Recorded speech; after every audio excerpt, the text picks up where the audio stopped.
Very, very big, powerful subject. But then also there's one thing that I want to add to it. There's one dimension that I want to add to it. Usually in speeches, there's two kinds of speakers. There's a speaker that wants you to get very emotional. And I can do that. I can sit here and talk about the importance of attitude and have a positive attitude and everything you can do, everything you put your mind into, you can get it done and you're creative and you're the best thing and whatever. And then I walk out. And you guys are going to get charged up for 5 minutes. You're going to get so charged up. I used to do that when I was younger, back in my college days, New Year's resolution. I put a New Year's resolution. This New Year, I'm going to sign up to the gym. I'm going to lose 20 pounds. I'm going to get muscles. I go to GNC. I buy the protein bars. You guys know what GNC is? Yeah. I go get the protein bars and the protein shake, and the first day of the year I go and I work out, and second day I work out, and third day, and then after 10 days it's like, I'm tired, I don't think I can go anymore. And then I go to the gym, I say I need to cancel. They're like, no, you signed up for 2 years. I'm like, no, I can't do it. And then again, the next year start, and what happens is I go to Barnes & Nobles, I get something about positive thinking and attitude and self-esteem and da-da-da. A lot of this emotional talk that gets me built up and whatever, charged up, I go, sign up at the gym, da-da-da-da-da. Same thing again. A few days later, what happens? Okay. So there's one thing that I can do. And if I do it, you guys are going to say, mashallah, he gave us the best speech ever. But what's going to happen if I speak emotional? I'm going to get everybody so pumped up. You're going to walk, if you have a test, you're going to get an A in it. If you have this, if you want to go work out, you're going to... But then in a week or 2 or 3, something's going to happen, and then what's going to happen? You're going to lose it. So, I want to be very honest with you. I don't want to charge you up with emotional talk. I don't want to say the power within you, and you need to believe in this, and you're the greatest thing in the world, and then you get pumped up, and then something happens in life and changes you. I want to do something that is a lot more powerful than that. The Chinese, they have a saying, it's a very famous saying and translated in almost every single language. They say, don't catch a fish for me, but teach me how to fish. You're hungry right now, I can get a fish, cut it up, and serve you a fish dinner.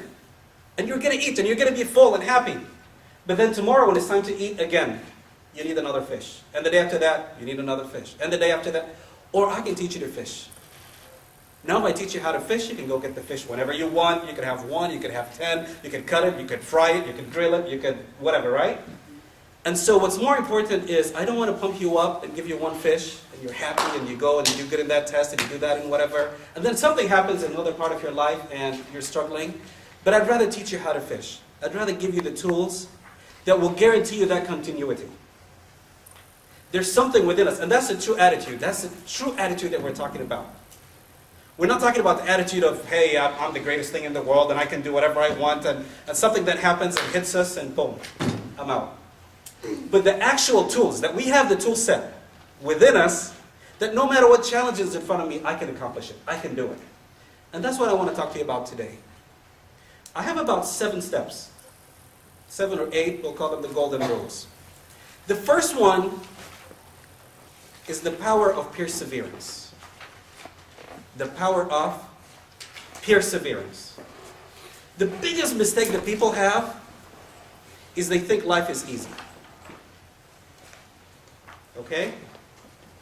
And that's where a lot of the failure happens. Is people want to do things. I'm not sure how many people study business or not. I have an MBA. And the first thing they teach us in an MBA is 80% of small businesses fail in the first year. I have money, I want to open a restaurant, I go in the corner, I find a nice location, I build it, I serve the best food, and in 1 year, it closes down, it goes bankrupt. We have those dreams and aspirations and we want to do things. So the first rule is perseverance. If you really want to get something done, you have to have perseverance, you have to have patience. And the best word that describes perseverance and power and integrity and standing up every time you fall down is the Arabic word in the Quran, sabr. And that is why Allah says, Inna Allah yuhibbu sabir. Allah loves the sabirin.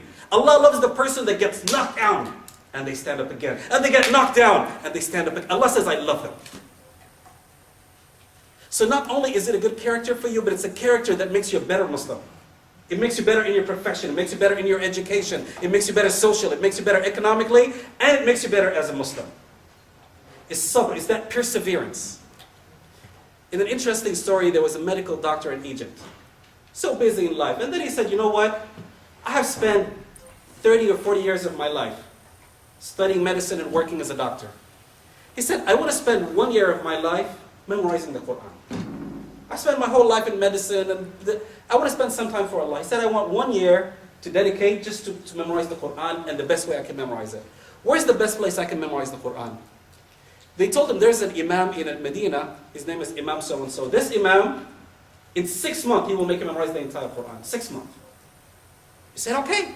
He took 6 months from his clinic, he went to Medina, he knocked on the door. Now this is someone that's coming all the way overseas, and he's a doctor, he has money, he'll pay the imam whatever he wants. He says, I want to learn the Quran. I just came all the way from Egypt, I left my family, I left my kids, I left my occupation to memorize the Quran. Would you please teach me the Quran and memorize it in 6 months? The imam said, come back in the morning. Boom, and slammed the door in his face. This is a doctor, this is a professional person. If I go all the way to a different country to get some, and you slam the door in my face, I'd be like, say in America, peace out, I'm out. What am I? This is disrespectful. Wake up in the morning, Fajr prayer, and right after Fajr, he goes back to the imam and knocks on his door. And he says, Imam, remember I came yesterday and you told me to come this morning. I came all the way from Egypt. I left my family, my practice, to memorize the Quran in 6 months. I heard you were the best person to teach it. Will you please teach it to me? The Imam looked at him and said, I'm busy right now. Come back in the morning tomorrow. Boom! Slams the door in his face. Imam knows he's not going to come back tomorrow. Third day, prays Fajr. After Fajr comes back, knocks on the door. Imam, would you teach me the Quran? Remember, this is yesterday I came and you told me come tomorrow, and the day before I came, you said tomorrow, and the day before that I came. This is the third day I'm coming. I really want to memorize the Quran. I really want to do this. He said, my son, come in. I'm going to teach you the Quran. He said, I'm sorry, I hope you weren't busy yesterday, Imam, when I came yesterday and the day before and the day before. He said, no, I wasn't busy. He said, for you to memorize the Quran in 6 months, it needs one thing, determination. And I wanted to see, are you determined or not? Do you follow what the Imam was doing that time? He was testing to see, do you have determination? Do you have what it takes? And this is one thing, this is the key component. If you understand this, you will succeed in everything that you do. If you don't understand it, you will keep struggling in everything in your life. And that is why the Quran speaks over and over about sabr. From the longest chapters in the Quran, Wallahu yuhibbu sabirin, Surah Al-Baqarah, to Surah Al-Asr. Only 3 verses, yet Allah says, وَتَوَاصَوْا بِالْحَقِّ وَتَوَاصَوْا بِالصَّبْرِ. Because patience, that perseverance, that determination, there's a reason for it. That is why Allah says, the people that are tested the most are who? Are the prophets and the messengers. They're the ones that have the most patience and perseverance and struggle and find difficulties and overcome those difficulties. And Allah says, the weakest people, I don't have time to even test them. I don't want to test them. They're weak. And let me give you a simple example. How many people here love soccer? How many people play soccer? Okay. Suppose I tell you I have a game for you guys to play. Let's go play with another team. You guys are going to say, okay, let's go play with another team. And when you guys go, here you are, college students and juniors and seniors and whatever, you find that I have 12 kids from kindergarten. You're going to look at me and say, Bashir, you're stupid. I say, no, you guys go play with them. You guys can beat them. You guys can win 100-0. You say, no, but there's no competition. There's no challenge. True? I want to play with someone that there's a challenge. I can beat them. They can beat me. I can go this way and that way and pass it. I don't want to play with kids. It's a waste of my time. There's no challenge. This is the key to success. This is what sabr is. Sabr is when you know that with every challenge, with every test, there is promotion. The only reason Allah tests you in life is so that He will promote you. What happens in the end of the year? You have Thanksgiving coming up next week. And after that you have finals. Why do you have finals? Help me out. Why do you get tested for finals? Why do professors think they need to test you at the end of each class? Exactly. Do you understand the subject and are you ready to move on? If you're a freshman, do you know this information? Are you ready to be a sophomore? If you're a sophomore, do you know this information? Do you deserve to be a junior, or should you stay where you are? So why does Allah test us? Why is there difficulty in life and in money and in education and in jobs and this? Is Allah saying, I want to give you this, but I want to know, You tell me. I'm going to let you prove it to yourself. Are you qualified or not? Are you qualified or not? I want you to be a professor, but first, are you going to learn this information, take this test and pass it? Or no, you're not ready yet? So that's the first psychology that we have to have in the back of our mind, is why are they challenges in life? Allah says, وَلَقَدْ خَلَقْنَا الْإِنسَانَ فِي كَبَدٍ. There's always going to be challenges. People that usually fail, it means they don't have perseverance. In anything. Anything in life. People that fail, and trust me, I'm a little bit older, or much older than a lot of you in this room. I've seen it in so many people. People that don't have sabr, they don't have perseverance, they fail in everything. Almost every other day, as Allah is my witness. 2-3 days, at least 3 times a week, I get a phone call. Brother Bashir, do you know that this brother and sister, yeah, what's wrong with them? I remember they just got married 2 months ago. Wallahi, they're getting divorced now. Because they have no patience. The brother comes into the relationship, he thinks everything's going to be sweet and dandy. He's the palace, he's going to walk in, he's going to tell the woman, do this, do this, do this, and she's going to do everything for him. And the woman, before they got married, he would do anything for her, and he will buy her everything that she wants, and he will speak with her for hours, and they get married, and he doesn't come home till midnight. And now they're fighting, and 2 months later, they want to get divorced. There's no sabr, there's no perseverance, there's no challenge. And that is the key to success. In marriage, that's the key to success. In work, that's the key to success. In studying, that's the key to success. In everything that you do, you have to have sabr, you have to have perseverance. You have to have that power to get up and do it again. If you fail the first time, you don't just say, I tried. You dust it up and get again. Another difficulty, you dust it up and try it again. It becomes part of the game. Why do you love soccer so much? Because you know the rules of the game. One day I'm going to play and I'm going to lose. The other day I'm going to win. The next day I'm going to lose. Did you ever lose a game and say, I'm not going to play soccer anymore. I can't believe we lost 1-0. How many people do that? Nobody. If you love the game, if you have that heart for it, no, you lose, we'll play you next week, man. Next Saturday, we're going to meet in that field. That's how you love it. That's how you get motivated. Everybody that succeeds does not succeed because it's easy. And like a lot of people, you see those successful people and you think they just were born that way. Islamic, you look at the imams and you think the Prophet ﷺ, oh, he was the Prophet. His life is so easy. You look at the ulama, Imam Abu Hanifa, oh, great Imam, he memorized the Quran and he did this and he did that. Where did Imam Abu Hanifa die? He died in jail, he died in prison. He did not become famous because everybody loved him because he memorized the Quran and he prayed. No, he died in jail. He stood for what he believed in. He had business, he lost his money, he stayed up nights, he traveled journeys. He did the impossible for him to be there. Steve Jobs, oh, lucky guy, look at his life, and he made the iPad and the iPhone. No! This is a guy that got fired. He started a company called Apple, and guess what Apple did in the second year? They fired him from it. They fired him. And actually, there's a clip, if you watch it, about his life. He says the best 3 things that happened in his life. And you know what the best one? The first one was? He said that Apple fired me was the best thing that ever happened to me. He said, I became complacent. At the beginning, I was creative. And then I worked for this company, I created my company, and then I decided to relax. And then they said, Steve Jobs, you're fired.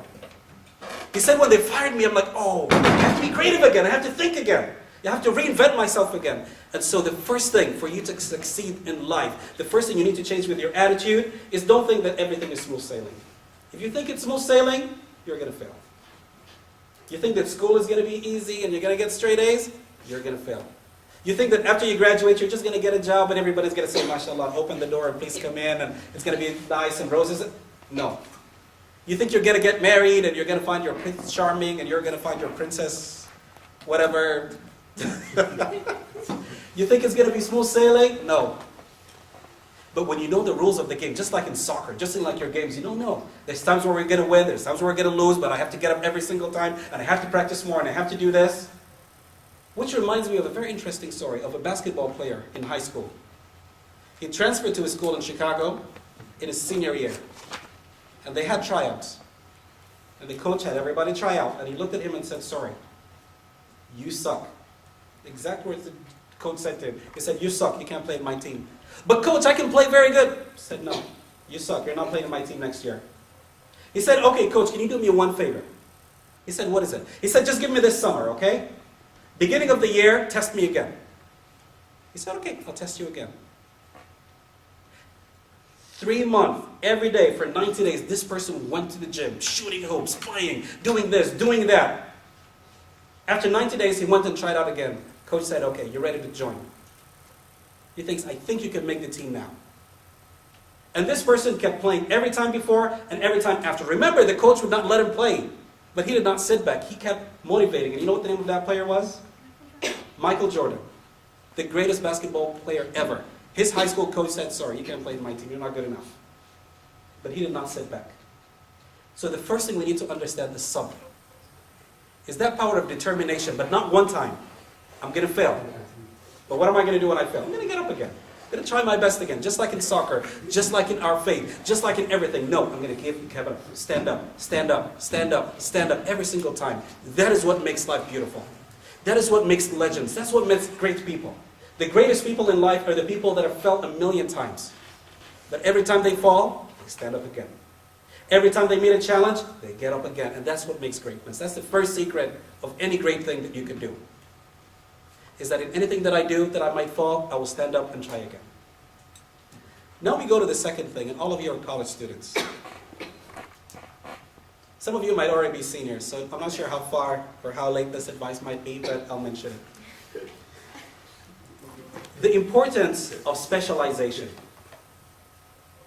The importance of specialization. Specialize.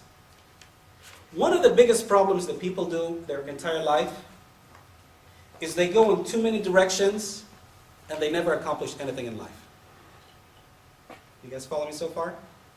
One of the reasons people fail in life is they take so many directions and they never get to their destination. That's why they never leave an impact in life. The greatest people in life are people that specialize in one thing. One of the greatest things, and that is why Islam spread. I want you to imagine at the end of the time of Prophet Muhammad ﷺ, Islam was in Mecca, Medina, Ta'if, like just a few people. About 10, 12,000 people. In about 10 years, by the time of the end of Umar ibn Khattab and beginning of Uthman ibn Affan, Islam has reached Pakistan, Azerbaijan, Tunis, part of Spain, Yemen, Syria, Palestine. All of this is becoming Muslim. Hundreds of thousands of people are becoming Muslim in only 10 years. Why is that? Because the Prophet ﷺ taught the people to specialize. He says, I don't want everybody working on the same thing. Everybody has an area that they're gifted in. That is where you can leave an impact. You need to find where you're special in. My father loves doctors and wants me to be a doctor. My mother loves doctors and she wants me to be a doctor. But I do not have that gift. You want me to sit and cut people and blood coming out and gushing? No, that's not me. I will freak out, faint, and just fall on the ground. That's not me. My father is an engineer, best engineer in the world, and my mother is the best engineer in design, and they want me to be an engineer. I don't have patience for that. I will design a bridge, and the first car that goes, the whole thing is going to fall down. That's not me. It's not me. Everybody has a gift in an area. That is where you can leave an impact. You need to know what that gift is. You cannot follow what your father, what your mother. I don't know about you guys, but I know because in Iowa City, a lot of the Malaysian students have scholarships to study a specific major. I don't know about you guys. It's not my place to stay. You can turn the camera off so I don't get in trouble with the Malaysian government. I want to visit Malaysia someday, so I don't want them to like blacklist me, say he's anti-whatever. But not your government, not your father, not your mother, not your friends can dictate what that specialty that you have in you is. If you're going to leave an impact in this world, it has to be something that you really love. Something that you really enjoy. Something that inspires you. Something that you can wake up at night and do happily. Some of you want to be doctors. Why? Because my father wants me to be a doctor, my mother wants me to be a doctor, and my uncle is a doctor, so I should be a doctor. Then you become a doctor, and then life happens. What do I mean by life happens? It's 2 o'clock in the morning and you get a page. This is when you're going to cuss everybody out. I can't believe my father made me a doctor. I can't believe my mother made me a doctor. And now I've been stuck being a doctor. At 2 o'clock I can't sleep. At 3 o'clock I can't do this. And I'm a doctor. Engineer. You don't want to be an engineer.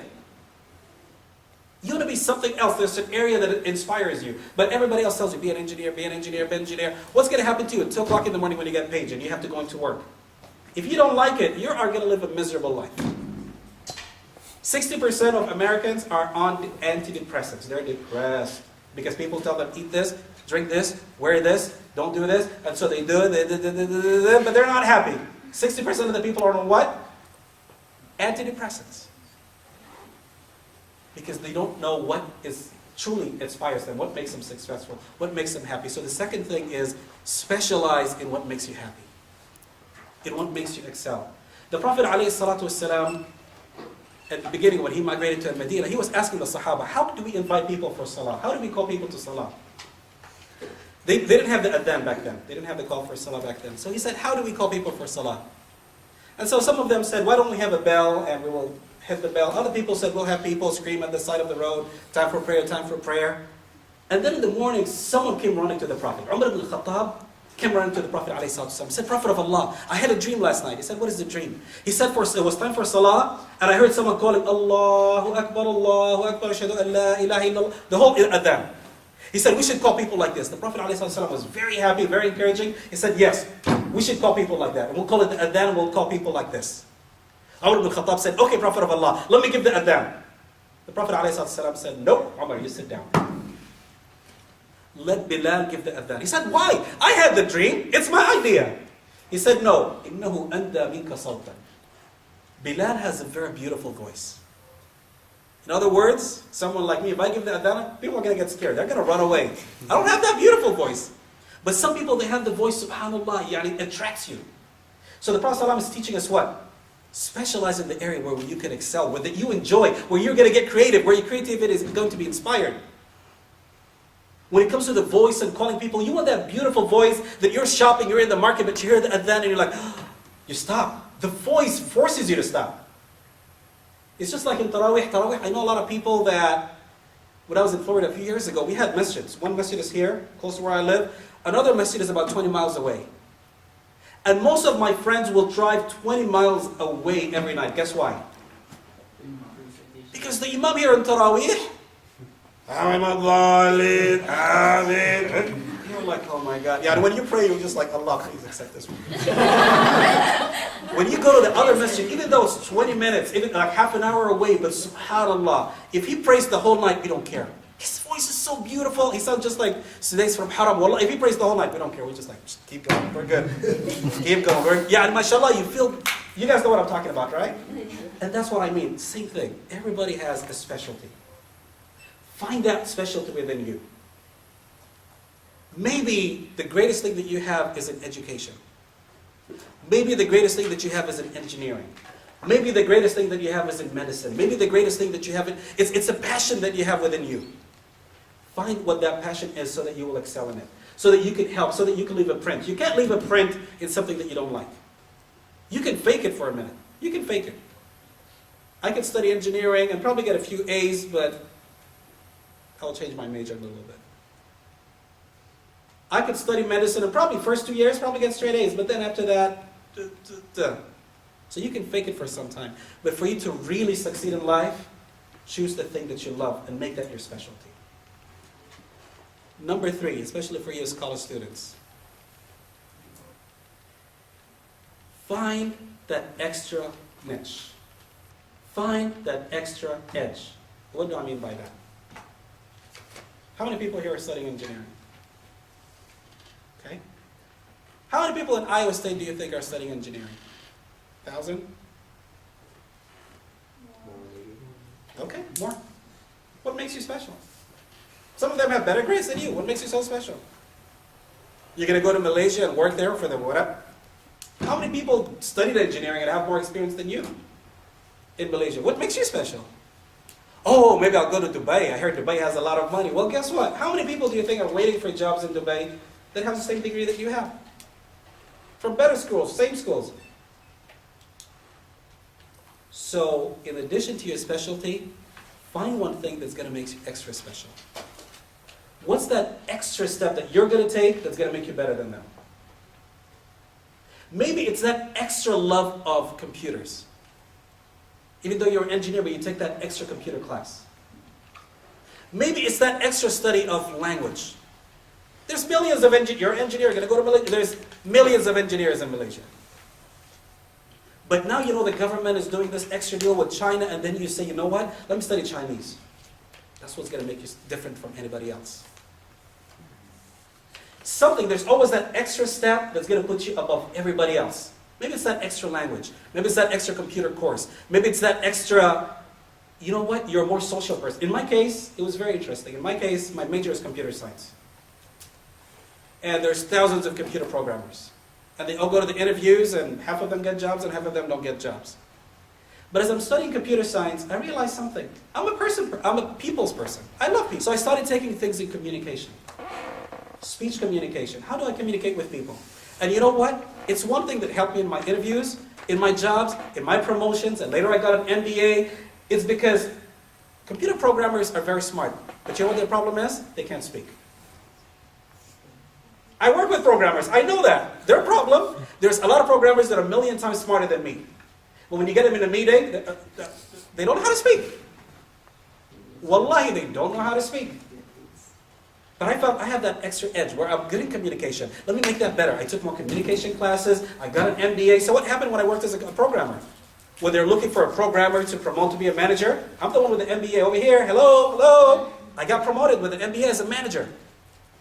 And now when they're having meetings, who are they going to trust? Who then became the VP? Then I became a VP in the company that I'm working with. Why? Because I had that extra edge.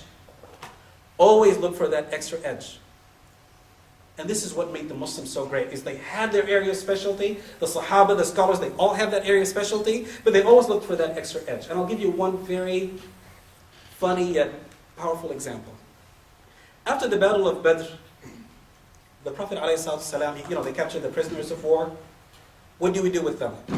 So some people are saying, let's kill them, let's do this, let's do that, put them in jail, imprison them. They're prisoners of war. They're people that killed Muslims and came to fight and kill everybody else.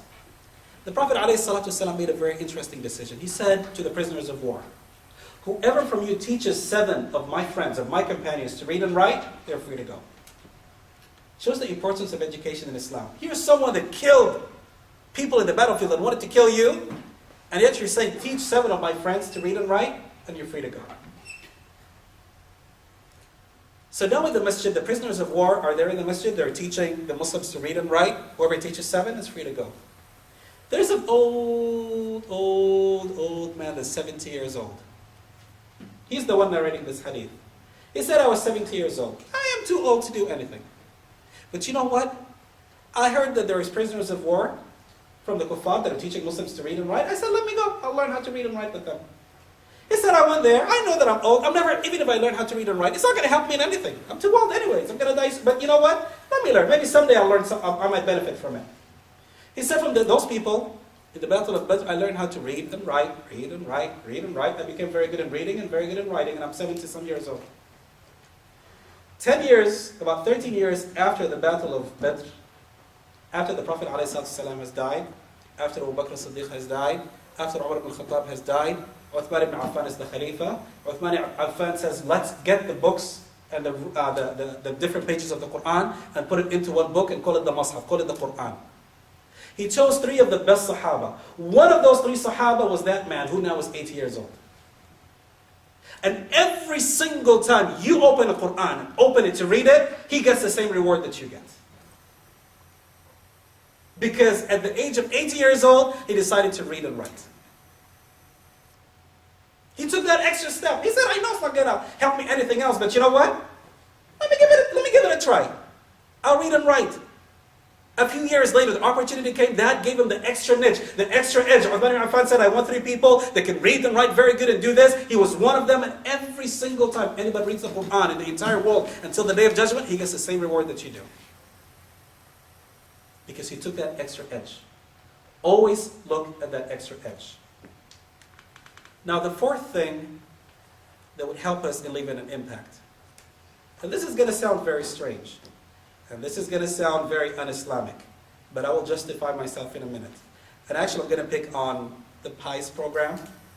I saw in one of the pictures on Facebook, it's defining pies. I think P is physical, is it? Yeah. And I is intellectual. Which are all very beautiful Muslim characteristics. And E is emotional. So building all those things in Islam. And S is spiritual. The one thing that's missing is one other E. which is economical. Islam is a spiritual, intellectual, emotional, spiritual program. But one of the top priorities of Islam as well is an economical system. Every single Muslim should be rich.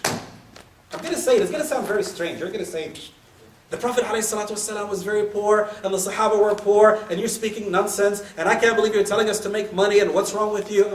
I'll make my point here in a second. The point is, the fourth point, is when you specialize in doing something, you want to leave an impact, make sure that you're making a lot of money out of it.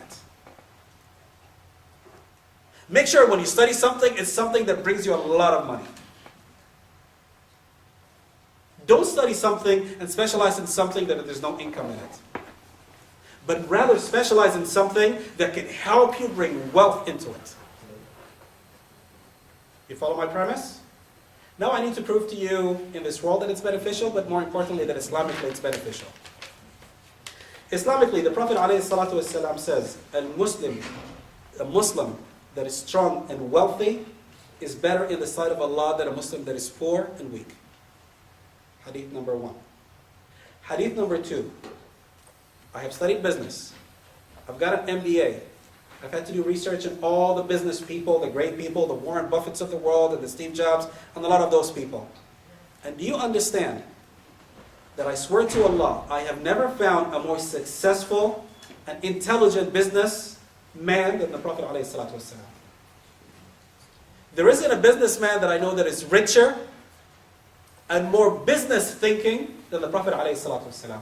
We always speak about the Prophet, that he was poor, and the Prophet ﷺ, that he was always in battle, but we never speak about him as a businessman. And I'll give you one example by what I mean.